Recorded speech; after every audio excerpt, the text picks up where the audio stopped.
Welcome to our channel, Hashmi Clinics. All right, welcome.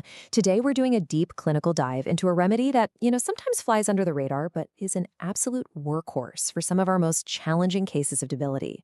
We're talking about Medicago Sativa, or, as we all know it, Alfalfa. You know the patient. We've all seen them. They walk in with this vague yet really profound state of depletion. They might call it burnout, maybe chronic fatigue, or sometimes they just say, "I don't feel right." This quote here just nails it, doesn't it? It's this whole constellation of symptoms that all point to one central problem, a fundamental failure to thrive. So let's call this clinical picture exactly what it is. It's a wasting state. This is a patient who is literally losing flesh. They're losing their vitality. They're losing ground. And the frustrating part is they might be eating, but it's like nothing sticks. There's a core breakdown in their ability to actually nourish themselves from the inside out. And here's the thing you've got to grasp. This isn't just about calories in, calories out. That's not what we're talking about here. We are looking at a state where the vital force itself has lost its ability to assimilate nutrients and rebuild the body. This is what leads directly to things like emaciation, debility, and this deep, pervasive exhaustion that no amount of sleep seems to fix. And it's right here, in this state of profound nutritive collapse, that alfalfa steps onto the stage as a top-tier solution. I want you to think of it less as a remedy for a list of symptoms and more as a fundamental nutritive tonic. It is, truly, the rebuilding remedy for the vital force. Now, what I love about this definition is how clearly it lays out alfalfa's whole sphere of action. See, it's not just about stimulating the appetite. It's about correcting the underlying problem of tissue waste.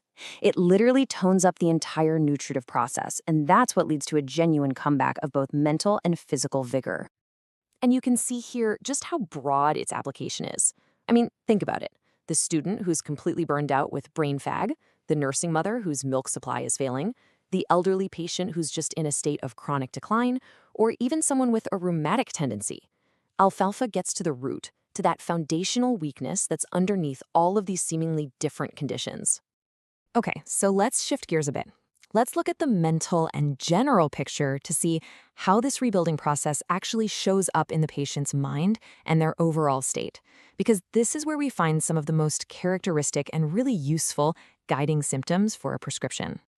And here we see this really fascinating contradiction. The patient's baseline state is often this dull, gloomy, irritable feeling.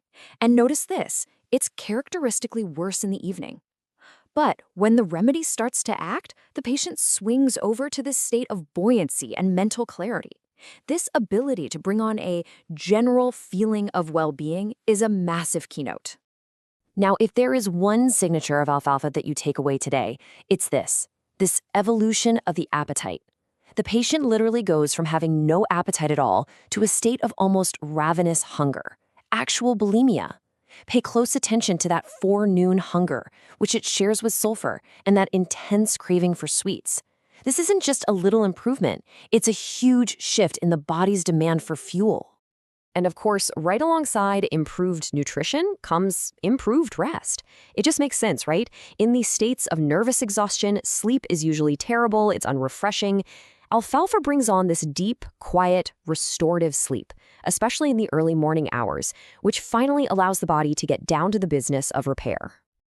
All right, let's drill down into the particulars. Because while alfalfa is this amazing general tonic, it also has some very peculiar and specific symptoms that can really help you lock in the prescription. In the head, you really see a reflection of that mental state we talked about, a dull, heavy pain, and again, characteristically worse towards the evening. The abdomen is all about gas, lots of flatulence, shifting pains, which tells you that even though the appetite is coming back, the digestive system is still kind of struggling to get fully back online. Okay, now this is a gem, a symptom so strange, so precise, it practically signs the prescription for you. This feeling of the eustachian tubes being all stuffed up at night and then feeling weirdly wide open or pagulous in the morning, that is a high-grade, peculiar symptom. Do not forget this one. The urinary sphere is incredibly important for alfalfa. We see it indicated in polyuria, think diabetes insipidus, and it's known for increasing the elimination of waste products, which is great. It also has this specific calming effect on the bladder, especially with irritation from an enlarged prostate. And from nursing mothers, it's a premier remedy for improving both the quality and the quantity of milk. So, we have the picture. We know the symptoms. How do we actually put this to work in practice? Let's talk about dosage and modalities, because this is what makes sure our prescriptions actually hit the mark. Now listen up, because this is a really critical point of practice. Alfalfa often works best in material doses. This is not your typical high-potency remedy. The literature is very clear on this. 5 to 10 drops of the mother tincture, repeated several times a day, is where you're going to see the most profound tonic effects. And this case just illustrates the power of that approach perfectly. I mean, look at this. Mr. D comes in with that classic triad: losing weight, polyuria, and prostate irritation. The tincture, given over 2 months, completely turned the case around. He gained 10 pounds, and his symptoms normalized. It's a picture-perfect example of the remedy in action. And let's just hammer this home one more time. The key time modality. That mental gloom, the irritability, the dull headaches, they all tend to show up or get worse as the day is ending. This evening aggravation is a consistent red thread running right through the entire remedy picture. All right, finally, to prescribe alfalfa with real precision, we've got to be able to tell it apart from its closest neighbors. So let's take a quick look at how it compares to other major debility remedies. What's so great about seeing them side by side like this is how it clarifies the unique genius of each remedy. So, while Avena Sativa is your go-to nerve tonic for burnout, and phosphoric acid is for that deep debility from grief with total apathy, alpha is distinctly the rebuilder. Its whole focus is on nutrition and assimilation, and that resulting bulimia and sense of well-being are its unique calling cards. So the next time you see that patient who is just wasting away, whose system has basically forgotten how to nourish itself, I'll just leave you with this question.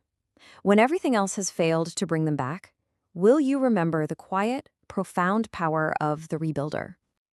Professor Dr. Rafat Hashmi is a distinguished homeopathic physician, educator, and researcher with over 4 decades of clinical and teaching experience.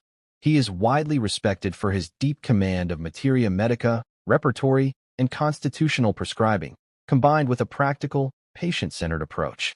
Dr. Hashmi has dedicated his career to training generations of homeopathic doctors, blending classical principles with modern clinical insight.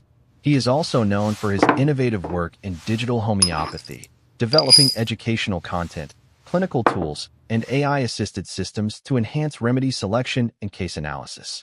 With a strong commitment to ethical practice and lifelong learning, Professor Dr. Rafat Hashmi continues to guide, inspire, and elevate the standards of homeopathic education and patient care.